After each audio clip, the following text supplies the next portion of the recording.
baretang kinalap kan pinagsarong puwersa kan News Center asin Mega Force Patrol. DCGB Bareta alas 12. DCGB Bareta alas 12. Mga pinakahuring pangyayari sa Kabikolan, sa nasyon asin ibang parte kan kinaban. Ibabareta ng Ngunyan. DCGB Bareta alas 12. Ngunyan ang sa indong tagapagbareta. Marhay na do mga dugang Martes bungo niyan, petsa 26 sa bulan ka Nobyembre 2024. Inang bareta alas 12 sa nakuha sa inong magiging tagapagbareta. Mardila daing iba. Enot sa headlines ito yung darakulang mga bareta sa lado lokal. Open appeal kan kapadian kan Diocese kan Legazpi. Pagkakonsiderar na giya ni Albay Acting Governor Glenda Bungao sa mga desisyon na gigibuon para sa kaligtasan ka mga Albayano. Provincial Mining Regulatory Board nakatalaan na magtiripon para i-review ang permit ka mga quarry operators. DTI Bicol padagos ang pag-assistir sa mga nasa creative industry sa Rion 2024 Bicol Fiesta Raya Creatives Industry Assembly nagpapadagos.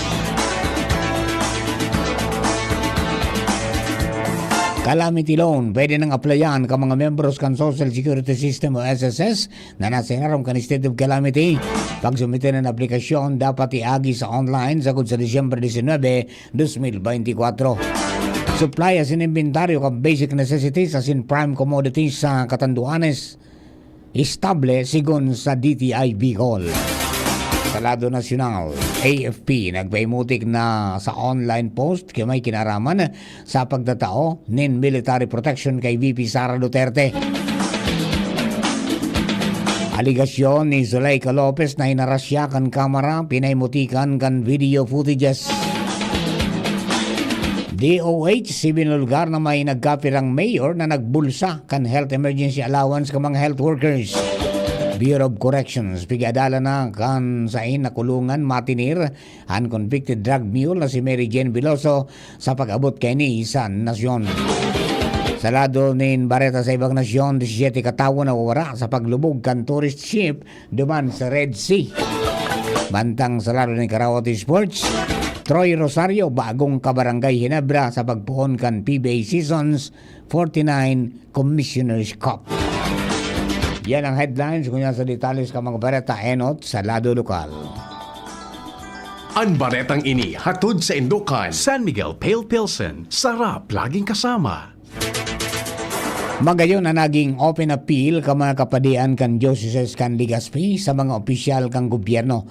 Ina naging reaksyon asin payag ni Albay Acting Governor Glenda Ong Bungao kung sa iyang sinabi na dahil na siya nangala sa siring na lakdang ka mga padi lalo na si Bishop Joel Bailon. Sigung kay Bungao dapat natawan na atensyon ang anuman na pwedeng makatabang para dahil maotro at maiwasan na pagba sa probinsya kan Albay na sa pagtubod niya posibleng epekto kan quarry activities sa palibot. Dahil lang kay ni, sinugo niya si Engineer Dante Baclao kan Provincial Engineering Office sa Sinapsimo na planuhon ni Marhay ang isusumitir na Comprehensive Rehabilitation Plan. Sinabi ni Bungao na plano niyang tiripunon ang mga members kan Provincial Mining Regulatory Board kay banan si DNR Mine and Geosciences Bureau Bicol Regional Director Engineer Guillermo Molina Jr. para ma-review ang quarry permit ka mga operators para masiguro na nakakasunod ni sa polisiya kang gobyerno asin wara nin maraot o kaya maraot na epekto sa kapalibutan. Sa pagtubon ni Bungao na existido mang giraray ang mga illegal na nagkakwari sa pagsasabing hababa pa ni Marhay ang revenue kang probinsya na sagod kan September 2024 nasa 53 million pesos pa sana. Sa ibong kini may mga programang ipigbubusol si Bungao para sa mga Albayano na pupunduhan kan income hali sa quarry operations sa Albay. Tinawan ni doon ni Bungao na dakulang tabangan open appeal ka mga padi dahil natatawan siya ng giya sa pag-ibon ng desisyon, plano asin programa para sa kaligtasan kanilabang membro kan komunidad. Ang baretang ini hatod sa Indokan. Para malakas ang immune system, magtiwala sa Pro. Immune Pro. Nagpo ng mag-akseptar ang Social Security System o SSS Legazpi branch ng aplikasyon para sa pagtangro na o kaya pigtatangro na calamity loan para sa sendang mga miyembro na naapektaran ka mga uminagi bagyo. Ilang pinag-anunsyo ni SSS Legazpi Branch spokesperson Janet Mapa kung saan ang sa indang mga miyembro pwede nang mag-apply ng loan sagod sa Disyembre 19, 2024 sa pagikan sa indang website na www.sss.gov.ph. Ipinaliwanag ni Mapa na kwalipikado digdi ang mga membros na may 36 na bulan nin kontribusyon waran na existidong loan asin naka-star sa mga lugar na nagdeklarar na state of calamity arog ka mga probinsya kan Albay, Camarines Sur, Catanduanes, Camarines Norte, Sorsogon, Naga City asin ang munisipyo kan Kataingan asin San Fernando sa Masbate. Ang mga membro na makwalipikar makakakuhanin sagod sa 20,000 pesos depende sa sendang monthly salary credit. Mantang babayadan man ini sa laog nin 24 bulan o 2 taon na may interest na 10% per annum. Para sa mga miyembro kan SSS na nadidipisilan na mag-access sa sendang website, pwede sindang magpasiring sa pinakaraning e-centers sa mga SSS branches para matabangan sa pag-access digdi. Ang baretang ini hatod sa Indukan. Enervon Z Plus. All new, best ever Enervon. Enervon Z Plus. Ginatos ng mga individual na nasa creative industry ang nagpapartisipar ngunyan sa nagapadagos na 2024 Bicol Fiesta Haraya Creatives Industry Assembly kan Department of Trade and Industry Bicol sa Legazpi City. Sigong kay DTI Bicol Regional Director Dindo Nabol, mayor na katuyuhan kay ni na matabangan asin makapagkrear nin plano kung anong sain paduman ang industriya sa pagsasabing dakulaan potensyal kay ni sa riyon lalo na sa mga visual artist. Sinabi ni Nabol na ang importanteng marhay na magrani sa sendang mga opisina ang mga nagnanegosyo para matabangan asin matawanin asistensya lalo na ang manungod sa market promotion. Tinawan ni doon ni Nabol na nagkakaigwa na sindanin inisyatibo para maipamidbid sa pangkinaba na merkado ang nasabing mga produkto kan mga Bicolanong visual artist sa riyon. Ang baretang ini hatod sa Indukan. Musep Z Plus. Now with zinc. Mas bilis galing sa sintomas ng sipon. Sa iba pang baretang lokal, istable ang supply asin inventaryo kan mga basic necessities asin prime commodities sa probinsya kang Catanduanes. Inan siniguro ni Department of Trade and Industry o DTI Bicol Regional Director Dindo Nabol sa pagsasabing kanakalis na Biyernes asin Sabado personal niyang binisita ang probinsya kang Catanduanes para panginutan ang monitoring kaini. Sinabi ni Nabol na supisyente ang supply ka mga produkto dahil sa makaskas na nakakabalik ang biyahe ka mga roro pasiring sa probinsya.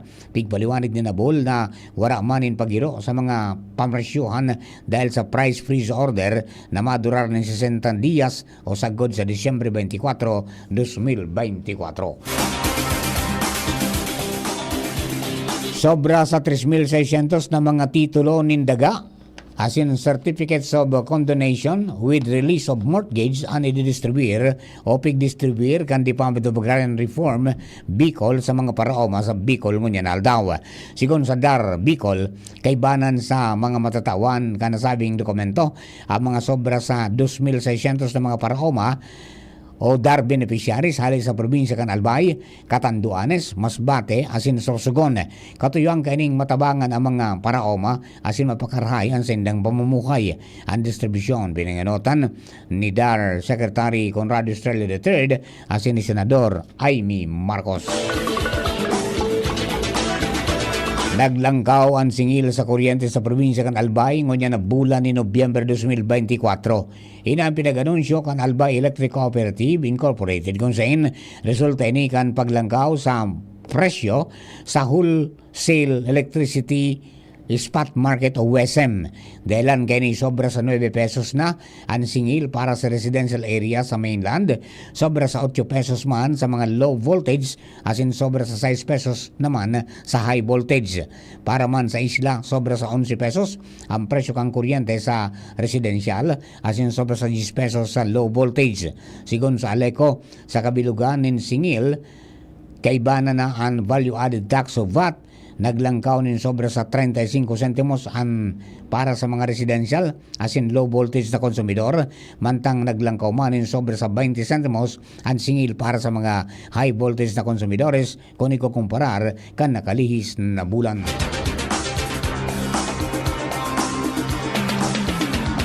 Mientras nanto natapos na ang sarong simanang orientation as in familiarization ka mga election officers hali sa Bicol region sa paggamit kan automated counting machines o ACM sa nagagamiton sa perilian sa masunod na taon.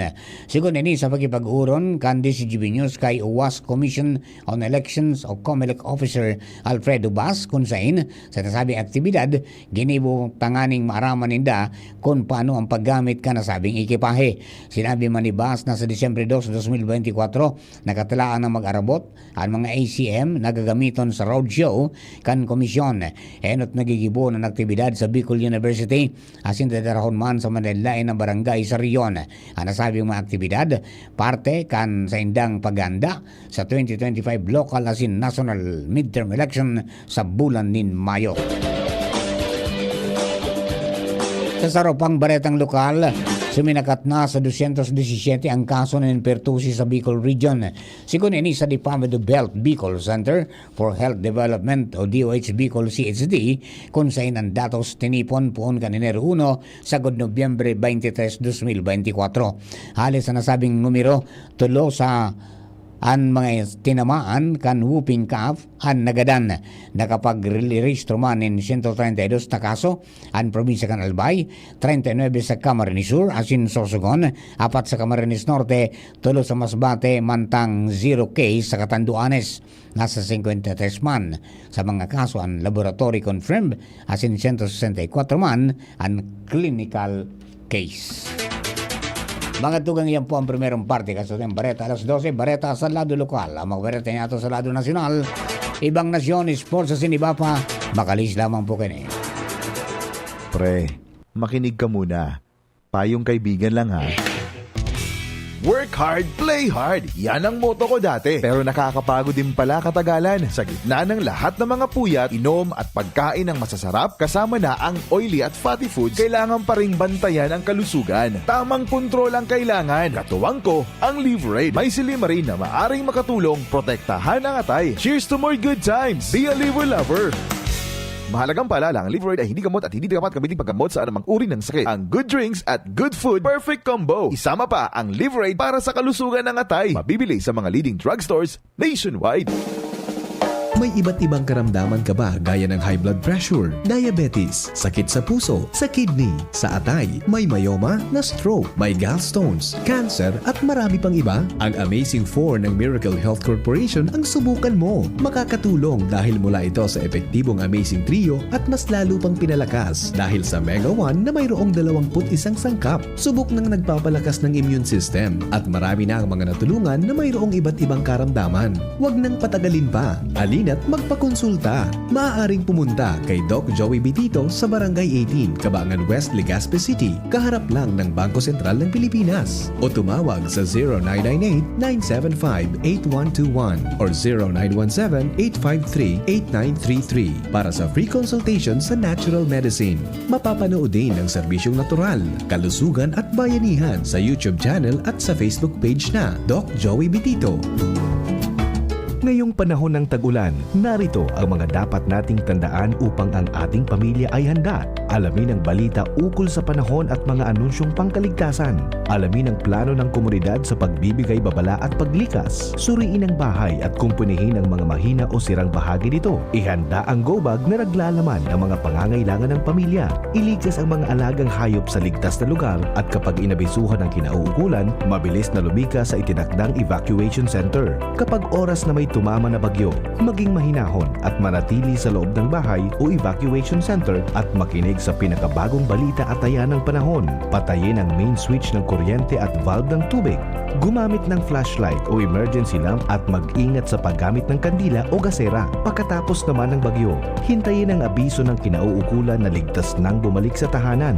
Umiwas sa mga natumbang puno, nasirang gusali at linya ng kuryente at siguraduhing walang basa o nakababad na outlet o kagamitan bago buksan ang linya ng kuryente. Ang mensaheng ito ay mula sa Office of Civil Defense Regional Office 5. Maging ligtas, maging panatag, Bicolandia. Kitang mga Bicolano, uragon! Sabay-sabay manan mga kadipeselan, kakayanon taan. Kaya pag sabay-sabayan helang o kamatean, arog kang bagat na may kulog kipayo, bagat na may kulog kihawak, o may kalintura, diskarting uragon ang kaipuhan. Diskarting Rexidol Forte, mas makaskas na banat sa apat. Faster versus paracetamol in as fast as 30 minutes. Unilab yan. Paracetamol caffeine is the generic name of Rexidol Forte. If symptoms persist, consult your doctor. ABB Catering Service Stand. Affordable, elegant, trusted for years. AVP Catering Services. Through the test of times, AVP opened their doors in every life celebration. AVP through the test of times. We have served you at your own home. AVP through the test of times. We open to-go meals to bring home to your family. And the rest, we will give you the best. ABB Catering Service Stand. AVP Catering Services is here to serve you from delectable Bicolano and international dishes to a beautiful atmosphere of our function halls. Perfect for all kinds of celebration. For reservation and inquiries, call AVP At 0926-970-1851 or at 0918-735-4008. Email us at avplegazpi@gmail.com or visit us along Imelda Rosas Avenue, Legazpi City. Follow us on Facebook. Birit na sana kaso parang may gumagasgas. Ganyan ang ubong may plemang mahirap ilabas. Mag-Plemex Forte Syrup. Gawa sa natural na lagundi. Tinutunaw ang plema. Pinipigil ang ubo. Ramdam ang hagod ng ginhawa. Sing your heart out. Basta lagundi, Plemex. Mabibili ang Plemex Forte Syrup 60ml at 120ml sa mga pangunahing butika nationwide. Vitex Nagundo L is a generic name of Plemex Forte. If symptoms persist, consult your doctor. Natatabang na puun bata ito. Sinda kita ika ako biko.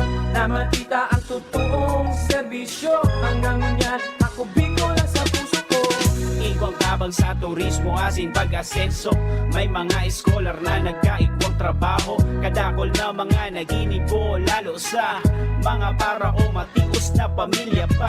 Senior citizen asin ka hobenesan yan. Ang AKP Ako Bicol. Ako Bicol Party List. Katabang na, kasurug pa. Ang Albay Electric Cooperative Incorporated or ALECO nag-aako na din mga aplikasyon para sa Lifeline Subsidy. Ang mga kwalipikado digdi iyo ang mga Pantawid Pamilyang Pilipino Program or 4-piece beneficiaries asin itong mga marginalized consumers. Para sa mga miyembros kan 4-piece, kaipuhan sa aplikasyonan sa inyong 4-piece ID asin latest bill. Para sa non-4-piece o itong mga marginalized consumers, ang mga requirements iyo ang mga minasunod. Certification halay sa Social Welfare and Development Office sa saindong syudad o munisipyo na nagpapatunay na ang aplikante sa rong low-income earner base sa latest poverty threshold na ipigmok na kan Philippine Statistics Authority government-issued ID as in latest bill. Pagirumdom na ang diskwentong ini otomatikong ia-apply sa monthly consumption kan mga kwalipikadong aplikante na day mahalangkaw sa 25 kilowatt hours. Ipasa ang mga nasabing requirements kasabay ang accomplished application form sa ALECO Service and Collection Office sa saindong lugar. Kung kwalipikado ka, dahil na magduwa-duwa, i-avail na ang subsidiyang ini ka-ALECO. Inihahatod sa inyo kan Department of Environment and Natural Resources, Regional Office No. 5, ang programang Kapalibutan Ta at Tamanon Ta. Kapalibutan Ta at Tamanon Ta. Programang magtataunin informasyon asin kaaraman, manungod sa satuyang kapalibutan, asin sa mandato kan Department of Environment and Natural Resources. Sa tunghinanyugon, kada Huwebes alas 11 sagkod alas 12 nin pagkaudto, Kapalibutan Ta at Tamanon Ta. Hatod sa Indo kang DENR Regional Office 5 asin kan istasyon na ini.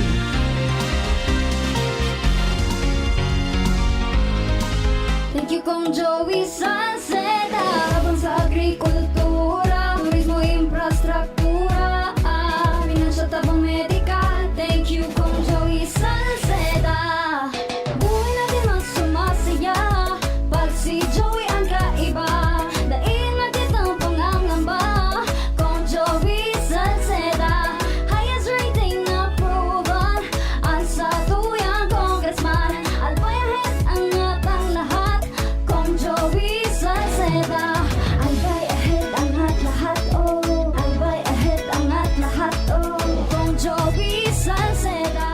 With Batang San Miguel, ilabas! Magkwentuhan tayo.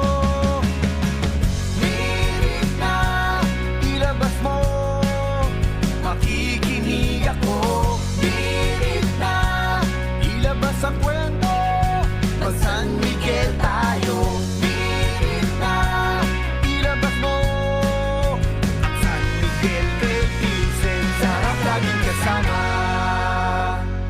Drink responsibly. Online o offline, solo o multiplayer, mag-beer call na with San Miguel Pale Pilsen. Drink responsibly. Maginhawang araw! Dimples Romana po. Uy, Dimples, andito ka rin. Salamat sa pagrekomenda mo dito sa Generica Drugstore, ha? No problem, Nay. Musta lang pakiramdam nyo? Maginhawa na. Salamat sa maalagang pharmacist. Nabigyan ako ng generics kasing bisa ng dati kong branded na gamot. Pero sa presyong mas abot kaya. May libreng konsulta pa with their partner doctors. Kaya damang-damo ko ang ginhawa dito sa Generica. Yan ang ginhawang Generica. Ramdam sa lahat ng Generica Drugstores nationwide. If symptoms persist, consult your doctor. Punta na sa nearest Generica Drugstore and enjoy 20% off on Wise Deals Holiday Ginhawa Treat from November 1 to December 31, 2024. See posters and print ads for more details. Huwag magpahuli. Check out our participating stores near you. Follow Generica Drugstore on Facebook and Instagram at Generica Drugstore and on YouTube and TikTok at Generica Drugstore PH. Promo runs from November 1 until December 31, 2024. DOH FDA CDRR permit number 0542 series of 2024. If symptoms persist, consult your doctor. ASC reference code AO196 N110624G. Kahit nasa trabaho si nanay, may breast milk lagi ako dito sa bahay. Ang sikreto ni nanay para tuloy-tuloy ang pagbibigay ng breast milk kay baby sa unang 6 months. At breast milk kasamang ibang angkop na pagkain mula 6 months pataas kahit wala siya. Nag-e-express si nanay ng breast milk habang nasa trabaho. Parami na ng parami ang mga nanay na gumagawa nito para kahit umalis sila, walang mintis ang pag-inom ni baby ng breast milk. Galing mo talaga, Nay! Suportahan ang first 1,000 days. Isang paalala mula sa National Nutrition Council, DOH. Sa mga berete nato sa lado nasyonal, tinawanin doon kan Armed Forces of the Philippines o AFP na bako totoo as in fake news habang naglalakop sa social media na post na may kinaraman sa paghiro kan lado kan militar bilang suporta kay Vice President Sara Duterte. Sa sarong payag, makusog na kinundinar kan AFP an mapanlansi o mapanloko na post na ini as in ipinahayag na dainin dapat suportaran an klamar na gikan sa mga day mapagkakatiwalaan ng mga platforms. Tinawanin doon kan AFP lansiring nasala na impormasyon may kamaubutan na magkrear sa naning kareribokan na singkalibungan sa mga namamanuaan. Dagdag pa kan AFP na mantinido sindang nakatutok sa pagpapautob kan mandato na may profesionalismo, dedikasyon na sin pagiging fiel sa konstitusyon siring man sa chain of command. Dendastando pinamutikan kan video ang pigsasabi ni Office of the Vice President o OVP Chief of Staff Zulaika Lopez na hinaras siya kan mga tauhan kang Kamara de Representantes na nagserbi ng direktiba na ibalyo siya sa Correctional Institution for Women sa Mandaluyong City.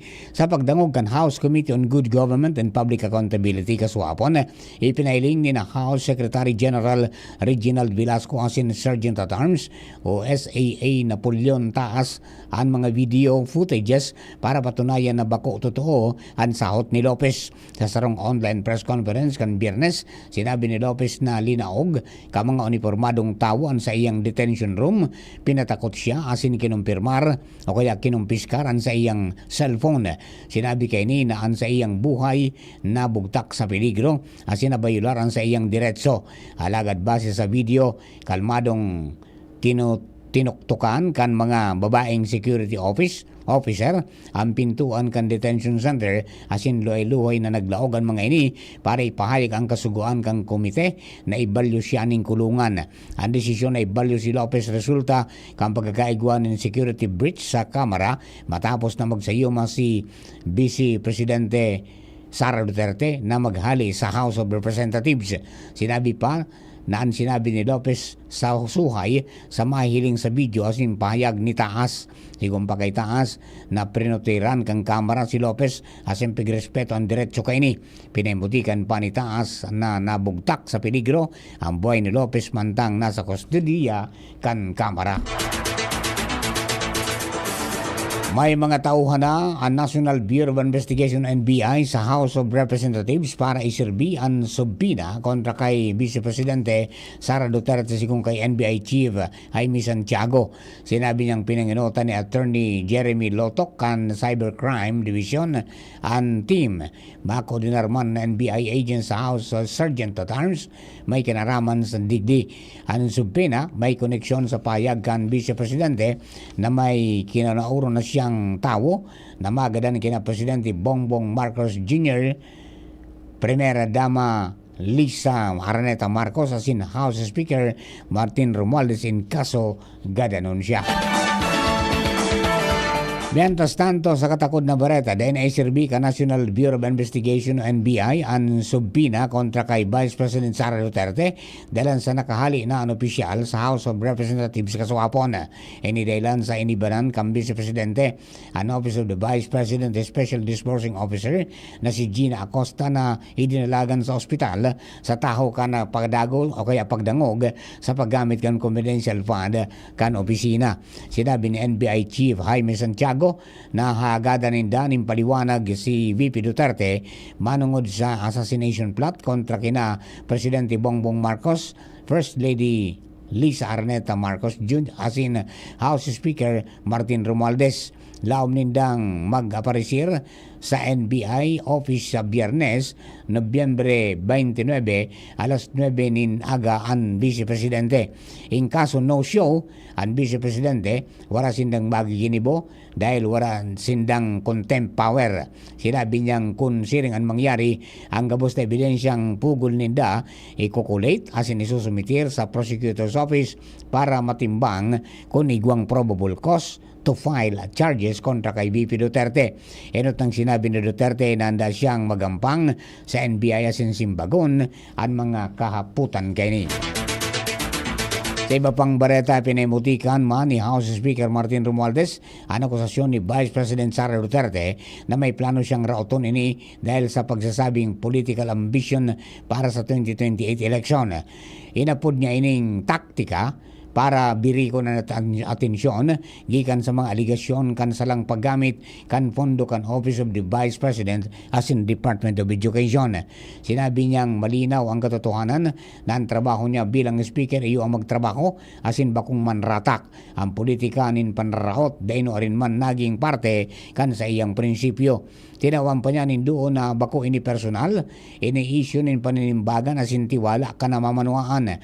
Imbis na magtaonin paglilinaw, nailing ninda ang pagbalo na biriko ng istorya, magrar ng distraksyon, asin maging invento nin mga istorya ang Vice Presidente. Dinara sa ospital ang Special Disbursing Officer kan Office of the Vice President o VP sa tahaw kan pagdangog kan House Committee on Good Governance and Public Accountability kan kaswapon. Nagitaas ang blood pressure ni Special Disbursing Officer Gina Acosta kasunod kan matinding kaputan ka mga congressmen na may kinaraman sa confidential funds na sa iyang pig-withdraw sa bangko. Inibanan siya ni Vice Presidente Sara Duterte sa ambulansya. Ibinulgar kan Department of Health o DOH na may nagkapirang mayor na nagbulsa kan Health Emergency Allowance o HEA ka mga health workers sa indang bayad sa serbisyo durante kan COVID-19 pandemic. Sa pagdangog kan Senate Committee on Health and Demography, ipinahayag ni Health Undersecretary Achilles Bravo na nakaresibisinde ni mga report na dahil naresibin in bilog ka mga health workers ang sindang allowance. May mga naresibi man sindang informal na reklamo na ang mga HEA na naresibi ka mga local government halimbawa 50,000 pesos para sa resibyon kan beneficiary ang pigtaw na kan mayor 30,000 sa 40,000 pesos asin sigong kay Bravo pigbulsa na ang 10,000 pesos. Sinabi man ni Senador Bongo sa DOH na imbestigaran ang nasabing report dahil sinda ang nag-release kan pondo. Sigong kay Bravo, sinugo na ninda ang mga complainant na magsumitir ng written complaint tanganing maimbitaran o maimbestigaran ang bilog na issue. Apera dyan, sinabi pa ni Bravo na may mga reports man na may nagkapirang mayor na day talaga pigluwas ang heya kan mga health care worker. Sigong pa kay Bravo, nakapagpaluwas na ang DOH nin 27 billion pesos na kantidad kan heya para sa mga healthcare worker pon Mayo 14 sa Nobyembre 5 ngunya na taon. Uminabot man sa 5.3 billion pesos ang kantidad kan totalmenteng appeal o request para sa reconsideration kan sa indang heya, kaya hinagan ni Bravo kay Go na mag-intervene ini tanganing may sabay ang nasabing kantidad sa 2025 budget kan Department of Health. Sasaro pang Baretang Nasyonal, posibleng sa Palawan o Davao Prison and Penal Farm pwedeng ikulong ang convicted on death row na si Mary Jane Veloso kapag nakabwelta na ini sa Pilipinas sa Disyembre ngunya na taon. Sinabi ni Bureau of Corrections Director General Gregorio Catapang Jr. na pag-isipan na nida kung saan matinir si Veloso pag-abot kay ni sa nasyon, tulong kulungan sa Manila, Davao asin Palawan asin sa ngunyan pigya pipilian ka na siya. Posibleng magtinir si Veloso sa minimum security compound kan Correctional Institute for Women o CIW kay banan ng 20 iba pang mga persons deprived of liberty o PDL. Bayaan manindang mamili si Veloso kung arin sa mga correctional facilities ang gusto kaini. Si Veloso makakareceive man in training hali sa Technical Education and Skills Development Authority o TESDA para makapagtrabaho ini sa mga plantasyon o depende sa skills na sa iyang maukudan. Bantang pag-abot ni Veloso gikan sa Indonesia piglalauman na matininin sobra sa 2 o 4 na simana sa diagnostic center tanganing maisairarom sa full body examination para mas maraman kung igwaman nining pigmamati o maski anong medical problem. Sa ibang nasyon, nasa 17 katawo ang nairistong nawawara matapos ang paglubog kan tourist boat sa Red Sea. Ang barko igwang lunad na 31 mga turista asin 14 crew kung saan 28 sa mga ini ang nailigtas. Sigon sa mga otoridad, nakaresibisind in distress signal gikan sa barkong Sea Story. Nagali nin pantalan harani sa Marsa Alam ang Sea Story para kuta na sa 5 aldaw na diving trip. Sinabi ni Major General Amir Hanafi na nahiling ang mga survivors sa Wadi El Jemal sa sur na parte kan Marsa Alam. Sa lado ng Karawate Sports, nasa official roster na kan Barangay Ginebra para sa PBA Season 49 Commissioner's Cup ang veteran power forward na si Troy Rosario. Kasuhapon, pigbaluas kan liga ang official na team lineups para sa mga o kaya sa mid-season conference na masikad umapuon sa Miyerkules sa aga, Nobyembre 27 sa Phil Sports Arena. Piglalauman na ipnuan ni Rosario ang pagkawara ni Isaac Go asin Jamie Malonzo dahilan sa injuries. Naging unrestricted free agent and former NU star kan matapos ang kontrata niya sa Blackwater Busing. Isusulong man kan 6'7" na former Gilas Pilipinas big man ang jersey number 1 sa jeans. Breakthrough!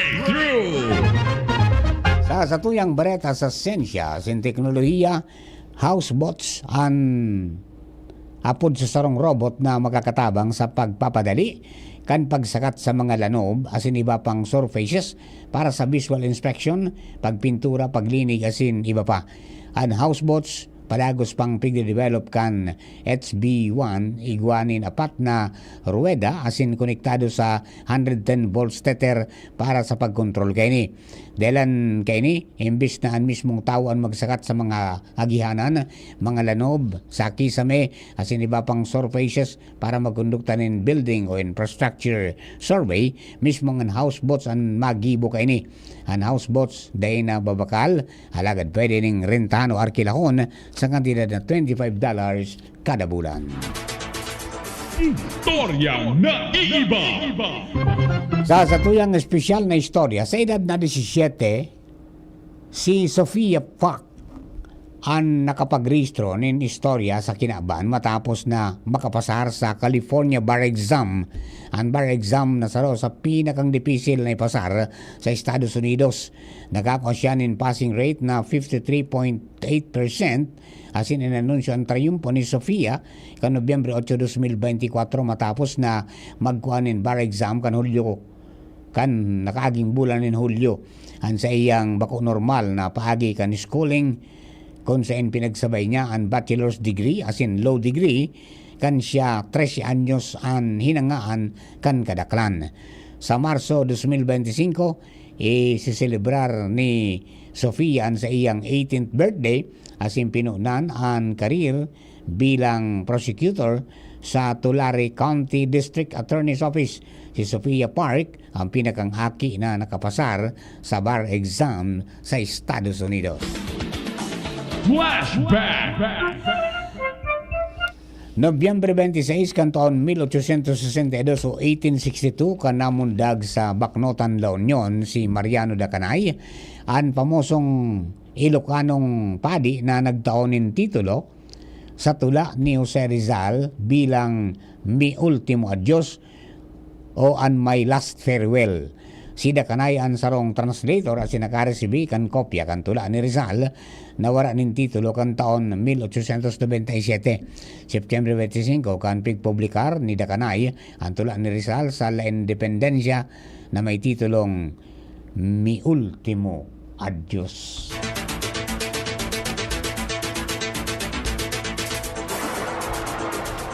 Mga tukang ina po ang kabilugan sa tuyang alas 12 mga bareta. Tinipan na kinalap sa DCGB Newsbase. Kapangarang kan nakatuwang nato sa pagsurat kan mga bareta, Angel Mostaza. Siringman, Lado Technical, kasabay ito dyan si Chief Ramier Tanay. DCGB Social Media Department, kay bananda si Jerome Nico Martinez. Hello kay Jerel Aranya. Happy birthday da po kay Prime RJ Rosin Bulawan dyan po sa Maslog, Legazpi City. Sharing man kay King Rinaldo, nakaantabay po dyan sa Bangkiruhan. Sharing man si Joel Barameda dyan po sa Bakakay Albay. Sa ngaran po kambilog na tropa kan Mega Force Patrol. Kami po ang sidong, ako po ang sidong naging tagapagbareta. Mardila daing iba. Thank you for keeping us company. God bless the Philippines. Sa indong nadangog ang mga darakulang bareta ngunyan aldaw. Ang tabayan ng giraray sa aga, ang sarupang edisyon kan DCGB Bareta alas 12. Abangan ang masunod na programa. Kung ikaw ay edad 50 pataas katulad ko, may mataas na ang risk ng panlalabo ng paningin. Mas challenging ang pang-araw-araw na gawain tulad ng pagbabasa, pagsusulat, at pagmamaneho. Ang Optin ay may lutin na maaari makatulong sa kalusugan ng mata, nilalabanan ng epekto ng glaucoma, macular degeneration at katarata. Kitang-kita ang kalusugan. Mabibili ang Optin sa mga pangunahing butika nationwide. Mahalaga ang paalala, ang Optin ay hindi gamot at hindi dapat gamitin panggamot sa anumang uri ng sakit. Adrian Salceda, Adrian Salceda.